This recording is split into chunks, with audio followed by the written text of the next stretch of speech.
不是有人告诉我要看看他爬梯子，你总得给我一个爬梯子的理由。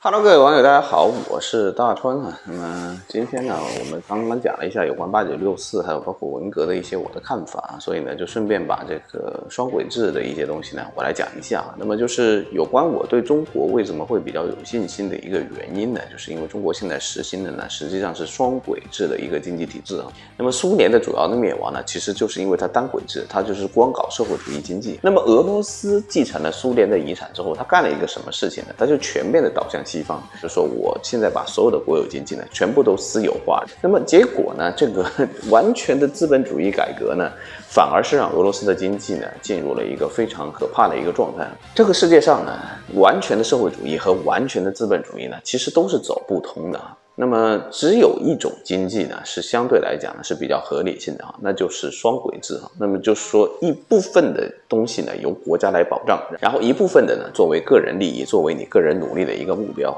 我们比如说中国做的双轨制，首先从农村上面来讲，就是当时的农民呢，他生产的东西呢，有一部分呢是由国家保障的这一部分呢，国家呢按照定价来买，你每年呢都有这些收入，你只要生产这些东西呢，它一定不会卖不出去。然后呢，由国家托底，然后国家统一收获的粮食啊、蔬菜啊，然后可以分配到各个地区啊，然后让大家都不缺饭吃。但是同时呢，如果说你这个农民生产能力特别好，然后呢这个配给这一部分呢，你超过那一部分呢，你就可以拿到市场上去卖，然后这些钱呢都属于你自己那么所以呢，当时的中国农民呢，就是说，但一方面呢有国家保底的收入在那里可以生活，然后同时呢，一方面呢自己的努力呢会有成果。那么这个时候呢，其实人的努力程度是最高的我们讲一个社会，如果你要把它做得好的话，它一定要有非常好的社会保障，就保证你最低水平的生活你都要保证得了，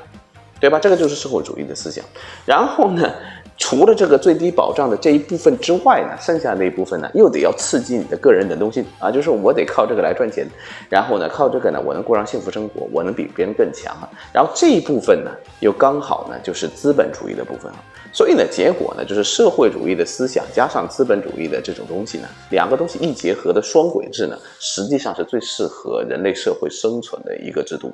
你就比如说，有很多国家去研究这个福利制度那么对于福利制度来讲，什么样的福利制度是最好的呢？就是说附带一部分义务劳动的福利制度。如果说你这个福利呢，就是躺平，什么都不干的人呢，你都给他发钱的话呢，那么这个福利制度呢，对这个社会是不利的。它只是发钱，而且只能养懒人，这个社会呢就会越来越社会主义化，然后呢，最后大家都不干活，大家都躺平。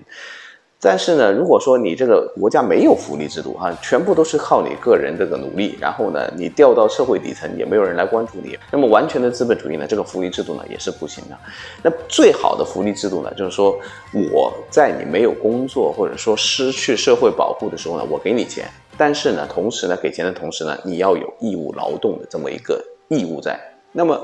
你就比如说像日本这样的制度，它会给你一些失业补偿金，但是呢，这个失业补偿金呢是要建立在你是在积极寻找工作的情况之下，这个就是它强制你的义务劳动同时呢，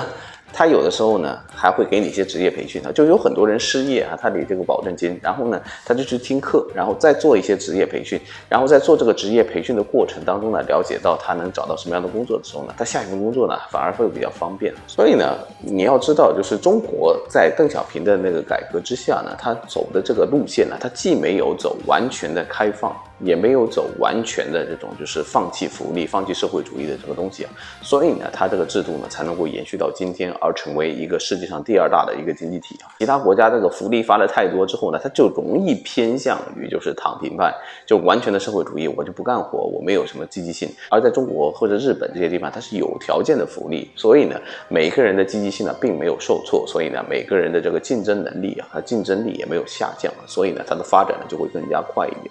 你比如说我们讲这个世界上其实双轨制除了中国之外还有很多地方也是双轨制，日本就是双轨制，它就会有非常多的国营机关你比如说我们最知名的就是农协就是专门农业协同组合这个东西呢就是给农民发福利的就温铁军的这个讲座里面他也有讲，这个50%的利益呢是要返回给农民的。然后呢，还有包括像 JR 这种大的企业啊，那看起来是民企，但是实际上呢，国家会给很多补贴，因为你解决了非常多的就业问题，然后呢，你帮这个社会制造了安定嘛，所以呢，它是有国家兜底的。同时呢，你在日本那些很多大型的这种饮食店啊，国家也是在疫情当中呢给了非常多的补贴，为什么？就是怕你去解雇这些员工嘛。那么你实际上你给这个补贴，你就是不符合自由经济理论的嘛。但是日本就是这么做的呀。所以呢，日本其实呢也是双轨制，它有一部分资本主义，也有一部分社会主义的东西在那里。然后台湾也是双轨制哈，我经常会说台湾和大陆其实非常的相似哈。就如果说你在美国的话，你专门讲什么国有企业，说这个我们要搞公有经济，那美国那些经济学家都翻桌子啊，都是翻天的啊。但是呢，台湾呢它就是有国营企业，然后它这就有国有事业啊，然后它还很多啊，的比例比中国可能还要高啊。但是呢，同时呢，你也会发现台湾发展呢其实也不错。所以呢，我们其实从科学的角度来看，就人类社会发展那么长的时间哈，完全的自由，完全的放任不管，完全的资本主义，完全的什么自由竞争，国家完全的小政府，然后不给任何福利的这种制度呢，肯定也是不行的。但是呢，同时你国家大包大揽，什么都自己干，然后什么福利都给，然后什么都是养懒人，那么这样的国家呢，也同样是不行的。所以呢，你要知道，就是走双轨制的国家呢，相对来讲呢，它的经济的平行稳定度呢会更高，反而是有一些国家呢，它特别排斥社会福利，特别排斥社会主义，然后从来没有考虑过怎么样把自己国家做成双轨制的那些国家呢，反而是经济上是有一定的危险的。好吧，那么今天我们讲到双轨制呢，就聊了这么一些哈，谢谢大家，我们下期再见啊！喜欢我的视频可以点赞、分享、小铃铛啊，我们下期再见，拜拜。